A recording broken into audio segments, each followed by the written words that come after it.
Hello and very welcome back to our YouTube channel paper 2 European classical literature जो कि DSSB-TGT के syllabus में आता है और ये हम GOV ऑनर्स का सिलेबस फॉलो कर रहे हैं। सो सोफोक्लस ओडिपस द किंग जो कि रॉबर्ट फैगल्स ने इसका ट्रांसलेशन किया था किससे, तो सोफोक्लस द थ्री थीवान प्लेस जो कि सोफोक्लस का ओरिजिनल प्ले टाइटल है। अबाउट द प्ले देखेंगे क्या है, और इसका जो टाइटल है ओडिपस द किंग या फिर कहीं कहीं पे आपको ओडिपस रेक्स और ओडिपस टायरनस के नाम से भी मिलेगा। ऑथर कौन है, तो सोफोक्लस इसके ऑथर हैं। ये थ्री ग्रेट ट्रेजेडियंस में से एक है, तो आपको पता होना चाहिए थ्री ग्रेट ट्रेजेडियंस कौन है। तो जिसमें से पहले हैं यूरिपिड्स, ठीक है, Aeschylus and Sophocles. Okay, translation Robert Fagles ने किया था एज यू नो। और कॉन्टेक्स्ट क्या है इस प्ले का, तो Oedipus the King is the first in narrative order of Sophocles Theban plays, यानी कि जो उन्होंने कहानी लिखी है ओडिपस द किंग की उसमें से सबसे पहला ये प्ले है ओडिपस द किंग थीबान प्लेस में से ये पहला है ओडिपस द किंग जो कि सोफोकल्स ने लिखा है Theban plays. Okay, Oedipus the King, उसके बाद ओडिपस एट कोलोनस, उसके बाद एंटीगोन, ये तीनों हैं, आपको ये तीनों याद रखने हैं। The play explore fate, free will, knowledge and blindness. Okay, ये इसकी कुछ थीम्स हैं और प्लॉट समरी डिस्कस करने से पहले हम कैरेक्टर्स को डिस्कस करेंगे। तो सबसे पहला एंड सबसे मेन कैरेक्टर जो यहाँ पे है हमारा वो है ओडिपस का। ओडिपस का कैरेक्टर बहुत ही इंपॉर्टेंट है, इसको जान लेंगे तो आप पूरी स्टोरी जान लेंगे। सो हु इज ही, ये क्वेश्चन उठता है कि कौन है आखिर ओडिपस। तो किंग ऑफ थीव्स, थीव्स के राजा हैं, celebrated as the saviour who solve the phoenix riddle and freed the city once before. उसने एक बार क्या किया था कि जो सिटी है उसकी रक्षा किया था, फीनिक्स नामक रिडल से उसको सेव किया था। By the end, he is revealed to be the source of the thieves' pollution, the killer of his father, the husband of his mother। देखिए एक तरफ ये किस तरीके से देखिए ओडिपस पहले तो सेवियर होता है सिटी के लिए, प्राइड का मूवमेंट होता है, लेकिन अंत में क्या पता चलता है कि उसी की वजह से सिटी में प्रॉब्लम्स हो रही है, वही उसका कारण है ना। तो क्यों है, क्योंकि उसने ही मतलब वो फॉर्मर जो किंग थे यानी कि अपने फादर की हत्या किया है और अपनी मदर का वो हस्बैंड बन गया है ना। इज बिग प्रॉब्लम यानी कि बिग कॉन्फ्लिक्ट कह सकते हैं इस प्ले के अंदर, सबसे बड़ा यही था। इसकी पर्सनैलिटी के की ट्रेड्स को देख लेते हैं कि क्या है इसकी पर्सनैलिटी में। तो ये इंटेलिजेंट एंड डिस्क्रीसिव है, यानी बहुत ही शार्प माइंडेड है ओडिपस। इसने मतलब इस फीनिक्स रिडल को तब सॉल्व किया था जब कोई भी इसको सॉल्व करने के लिए आगे नहीं बढ़ रहा था। उसका जो ये डिटेक्टिव नेचर है उसी की वजह से प्लॉट ये रन करता है। प्राउड एंड कॉन्फिडेंट, यानी कि वो बहुत ही ज्यादा प्राउड है अपने ऊपर कि वो मतलब जो उसके ऊपर प्रोफेसी हुई थी उसको सॉल्व करेगा। रिलेंटलेस सीकर ऑफ ट्रूथ, यानी कि वो बिना रुके सत्य की खोज करने वाला है। ब्लाइंडनेस इनसाइड, यानी कि वो वैसे तो ब्लाइंड नहीं था लेकिन उसकी आइडेंटिटी से वो ब्लाइंड था, इसलिए बोला गया है ब्लाइंडनेस एंड इनसाइड। यहाँ पे आपको देखने को मिलेगा ironically Oedipus is blind to to his true identity until he destroy himself, यानी कि जब उसने अपने आप को खत्म नहीं कर लिया तब उसने अपनी सही आइडेंटिटी को नहीं देखा। नेक्स्ट है tragic paradox. Okay, he is both guilty and innocent, वो गिल्टी भी था साथ ही साथ इनोसेंट था। क्यों, क्योंकि कर्स्ड बाय फेट, यानी कि उसको श्रापित था, इस वजह से उसने ये गिल्ट किया था अनजाने में। yet morally determined to do what's right, even at the end he tries to protect peace by punishing himself। लेकिन आपको देखना पड़ेगा कि अंत में क्या होता है कि वो खुद को मतलब खुद का खात्मा कर लेता है कि वो चीज को प्रोटेक्ट कर सके, इसलिए अपने आप को वो पनिश करता है। इसकी जो की लाइन्स हैं वो देखिए, I must see the truth at last, shows his courage but also his downfall, light let this be the last time I took on you, he blinds himself when he truth is unbearable, when the truth is unbearable। Next character है Jocasta. Who is she, queen of Thebes, wife and mother of Oedipus, widow of Laius. Laius जो former king थे, ये ध्यान रखना, farmer king कौन थे, लायस। की trades क्या है, लविंग एंड प्रोटेक्टिव है ये, Captial of prophecy, Jocasta mocks prophets and oracles. She tells Oedipus that humans cannot control or know their fate. Ironically, her disbelief highlights how true the prophecy is. यानी कि वो prophecy को मतलब मानती ही नहीं थी, उससे भाग रही थी कि मतलब ये साधु संत लोग जो कुछ भी बातें करते हैं वो सच नहीं होती, बट अंत में वही सच होता है. Tragic figure of Daniel. As the clues come together, Jocasta realizes the truth before Oedipus does. Her horror is doubled. She is mother and wife to the same man. तो यहाँ पे जब उसको पता चलता है कि वो ओडिपस से पहले ही जान जाती है कि वही मतलब ओडिपस की माँ भी है, वाइफ भी है, तो ये मतलब उसको आगे चल के इसी की वजह से वो मर जाती है, अपने आप को हैंग कर लेती है. Despair and same. She tries to stop Oedipus from learning more, यानी कि ओडिपस को और ज्यादा वो जानने नहीं देना चाहती थी. Showing her maternal instinct to protect him from the unbearable truth. In the end, she cannot bear her shame and hangs herself. यानी कि ओडिपस को बचाना चाहती थी इसलिए कि वो ज्यादा ना जाने, इसलिए वो अपने आप को ही खत्म कर लेती है. ये मतलब दिखाता है कि वो कितनी अच्छी मदर थी. की लाइंस क्या है? For God's love let us have no more questioning. तो यहाँ पे वो ओडिपस से कहती है ठीक है, फॉर गॉड्स लव अब मतलब और क्वेश्चन करने की जरूरत नहीं है. A man can never know more than the God. Her line reminds us of the limits of human understanding. Next character है टायरसियस. Who is he? तो ये है ब्लाइंड प्रॉफिट, एक साधु है जो अंधा है. थीव्स में the seer who sees the truth thought he has no physical sight. यानी कि वो अंधा है फिर भी उसको सच दिख रहा है यहाँ पे कि किसने मतलब किंग का मर्डर किया है. इसके की ट्रेट्स क्या है? ब्लाइंड येट इंसाइटफुल, यानी कि वो अंधा होते हुए भी उसके पास रोशनी है, इंसाइटफुल है. Unwilling revealer. Tiresias is reluctant to tell Oedipus the truth, knowing it will destroy him, but Oedipus insult force him to speak. तो यहाँ पे क्या करता है, जो चाहता नहीं था कि वो मतलब सच को बाहर आए वो टायरसियस, लेकिन वो क्या करता है, ओडिपस जो था उसको इंसल्ट कर देता है बहुत ज्यादा कि तुम्हें कुछ भी नहीं आता, तुम ऐसे ही संत हो, ये वो करके. तो वो मतलब सच बता देता है कि तुम्हारी वजह से ही थीव में प्रॉब्लम हो रही है. You are the main source of problems, symbol of divine knowledge. He represents the God's will and the impeccable fate that human must endure. ये symbol है divine knowledge का. की लाइन्स क्या है? You are the curse, the corruption of the land. ये टायरसियस कहता है Oedipus को जब वो उसको इंसल्ट करता है. How terrible to see the truth when the truth is only pain to him who sees, showing the burden of prophecy. Okay ये कुछ इंपॉर्टेंट लाइन थी इसकी. क्रियोन, ये एक अनदर इंपॉर्टेंट कैरेक्टर है. Who is he? कौन था ये? तो ये ओडिपस का ब्रदर इन लॉ था, उसका साला था और उसका एडवाइजर भी था, है ना, भरोसेमंद सलाहकार भी था. उसके बाद ये क्या होता है, जब ओडिपस की डेथ हो जाती है, उसका डाउनफॉल हो जाता है, तब मतलब यही थीव पे रूल करता है. की ट्रेट क्या है? तो काम एंड रीजनेबल है ये, लॉयल एंड ब्यूटीफुल है ये, फॉइल टू ओडिपस है. उसके बाद फ्यूचर रूलर भी यही बनेगा. Okay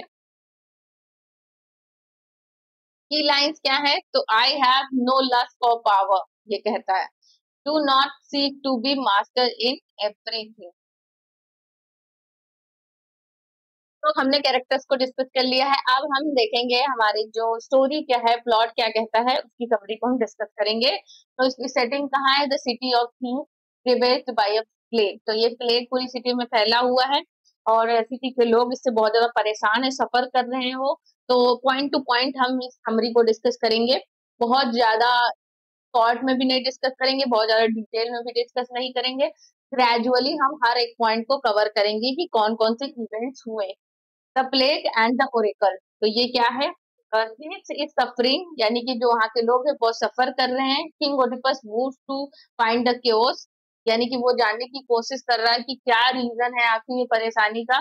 फोलोज oracle says the plague will end when the murderer of the former king Leos is found and punished. तो उसका जो साला होता है, यानी कि इसके जो एक तरीके से सलाहकार लोग जो होते हैं उसमें से क्रियोन एक होता है.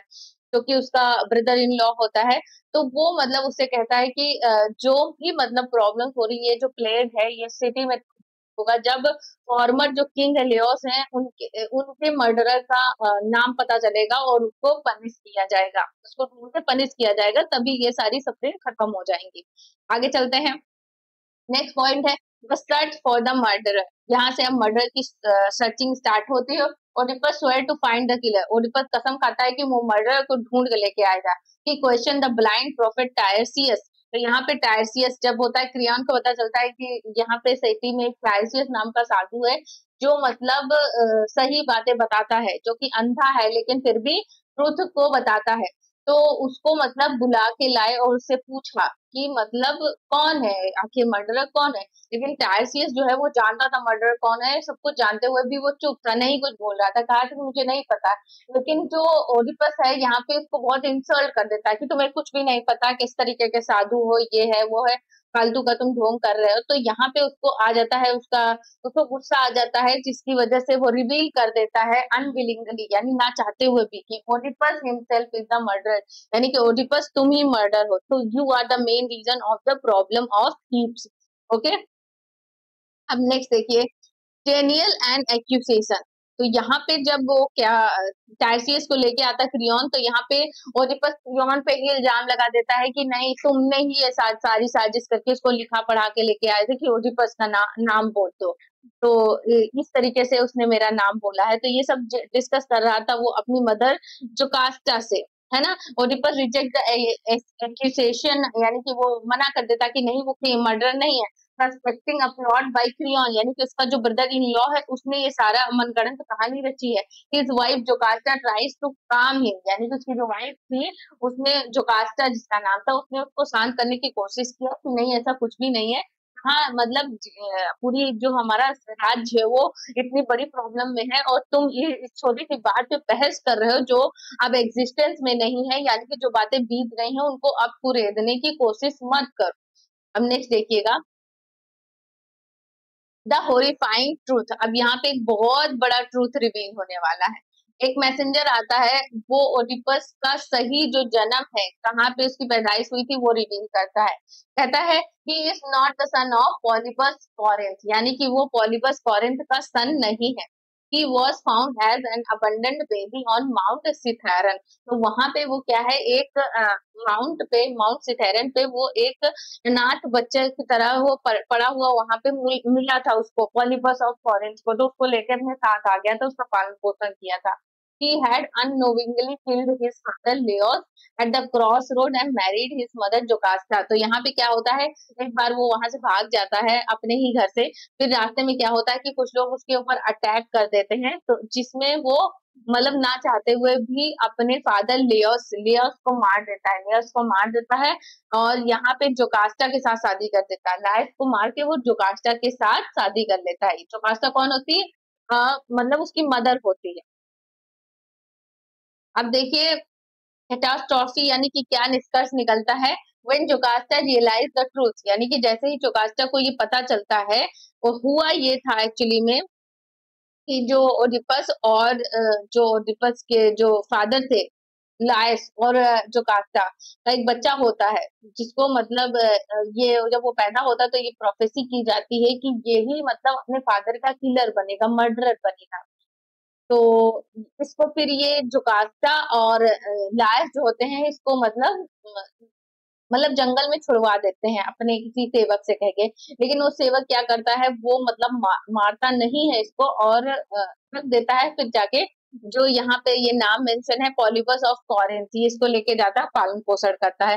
तो वहां पर इसको भी एक प्रोफेसी होती है कि नहीं ये अपने अपने फादर का मर्डर करेगा और अपनी मदर से शादी करेगा। तो प्रोफेसी इसके लिए होती है। अब वो अब उसको पता चलता है कि इस यही सोच के वो वहां से भाग जाता है कि नहीं उसको अपने मदर से शादी नहीं करनी है। रास्ते में वो अपने ही फादर का मर्डर कर देता है क्योंकि उसके ऊपर अटैक हो जाता है, अनजाने में ही सही। तो जो जब जोकास्टा को ये सारा सच पता चलता है, उसको रियलाइज होता है कि यार फिर ये सच था, यानी कि मैं अपने ही बेटे से शादी करके बैठी हूँ, अपने ही बेटे की पत्नी बनी हुई हूँ। तो ये सब सोच के वो, और ये ओडिपस को ना पता चले, इसलिए वो पहले ही मतलब अपने आप को फांसी लगा लेती है। She hangs herself. Oedipus blinds himself in despair. अब ये सब कुछ जान के ओडिपस जो है वो ब्लाइंड हो जाता है. He begs to be exiled, ending the play through his own punishment. तो इस तरीके से जब ओडिपस को पनिशमेंट मिल जाती है तो जो उसके राज्य में जो प्रॉब्लम थी प्लेग की वो खत्म हो जाती हैं. और इस तरीके से जो क्रियोन है यहाँ पे वो राजा बनता है ओडिपस के बाद. क्लियर. की थीम्स आपको पता ही चल गई होंगी. की थीम्स है fate versus free will. We can be escape destiny. ये क्वेश्चन आता है क्या हम मतलब अपनी डेस्टिनी से भाग सकते हैं? नहीं.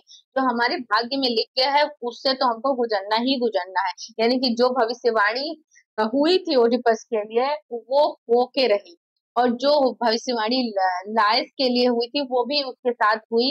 जो कास्ता को भी उन सारी चीजों से गुजरना पड़ा, अपने ही बेटे की पत्नी बनना पड़ा उसे. तो ये कहा गया है कि डेस्टिनी से आप भाग नहीं सकते हैं. Knowledge versus ignorance.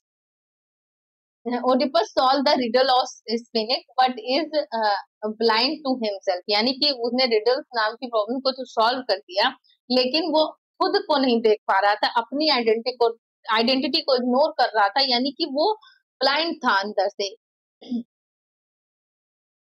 Site versus blindness. Tiresias is blind but sees the truth. यानी कि टायरसियस जो था वो फिजिकली ब्लाइंड था लेकिन वो सच को देख सकता था. Oedipus has site. ओडिपस के पास रोशनी थी लेकिन वो सच में ब्लाइंड था. Guilt and innocence. Oedipus is बहुत गिल्टी एंड इनोसेंट बोला जाता है क्योंकि ओडिपस ने जो कुछ भी किया वो एक कर्स, एक प्रोफेसी के थ्रू किया. उसी वही बोला जाता है इसको tragic paradox. Power of truth. Truth is relentless and destructive but purifies thieves. तो यहाँ पे बोला गया है कि जो सच है उसको आप रोक नहीं सकते हैं. वो डिस्ट्रक्टिव तो होता है यानी कि सब कुछ खत्म तो कर देता है लेकिन उसने प्यूरिफाई किया थीव्स को यानी कि प्लेग को खत्म कर दिया. अब इम्पोर्टेंट कोट्स जो आते हैं हमारे एग्जाम में उनको देख लेते हैं. ओपनिंग लाइन है इसकी. Priest to Oedipus, you are the land saviour once again. तो ये प्रीस्ट जो है ये कहता है ओडिपस से कि तुमने मतलब जिस तरीके से एक बार इस राज्य की रक्षा की थी तुम्हें एक बार फिर से इस देश की रक्षा करनी है. Oedipus is praise for one solving the Sphinx riddle. Now he must save Thebes again. Tiresias to Oedipus. Tiresias ने क्या कहा ओडिपस से? You are the curse, the corruption of the land. तो ये लाइन है टायरसियस की. The blind prophet exposes the king's hidden crime. Oedipus' blindness. I must see the truth at last. He insists on seeing the truth which destroy him. Jogasta's despair. For God's love, let us have no more questioning. Is your life nothing to you? Jocasta begs Oedipus to stop searching. He shows the truth, but he refuses to see. Oedipus' realization. Light, let this be the last time I see you. I stand revealed, born in shame, married in shame, and unnatural murderer. Clear. तो ये कुछ important lines थी Oedipus the king की. और hope guys आपको ये पूरा play clear हो गया हो, कोई कंफ्यूजन न रही हो और मैंने अच्छी तरीके से इसको डिस्कस किया हो. Thanks for watching. मिलते हैं नेक्स्ट वीडियो में. Bye bye.